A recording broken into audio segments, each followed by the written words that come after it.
that Alaafin, the Orominyo, was the king, the person remaining at the palace in Ife at the time because he was the youngest, and he brought the chief priest to rule on Ife. Given that Ife is also a spiritual origin, it's the spiritual land for Yoruba people.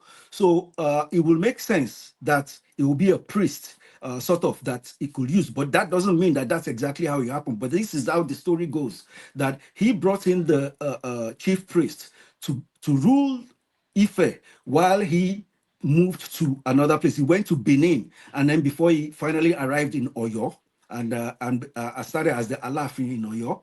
So there is that question in the first place, and then over time, the many people who have occupied the throne of Oni have been varied in such a way that it's not like a lineage as you can trace in Oyo, so to speak. There were times that, according to even Alaafin Adeyemi, that passed away, he told he enlightened people at some time over the issue of when even someone was taken from Oyo to be the Ooni of Ife.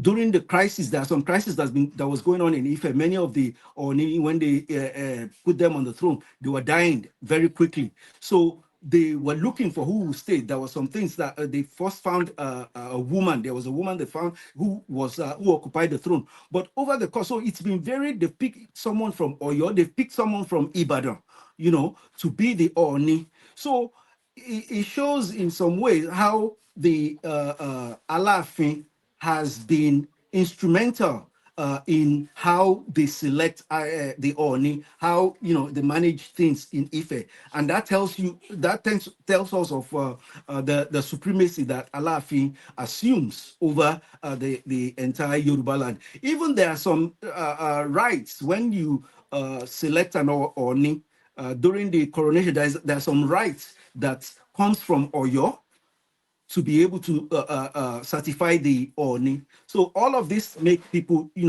everyone to assume that this is the way things are. The confusion started, I think, sometime between when Awolowo and using Oni Aderemi, Adesoji Aderemi, he also had political power at the time because as a governor of a region in that time. So Adesoji Aderemi had political power in the modern political structure that we have, and yet he was also an Oni. So, and as we know, the situation of hierarchy play between the modern political system and our traditional chiefs. We know things have changed, especially since Awolowo relegated the chieftaincy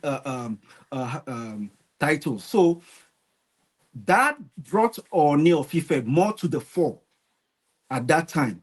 And I think that confused a lot of people to think that since then, that Ooni of Ife is actually the head of the entire Yoruba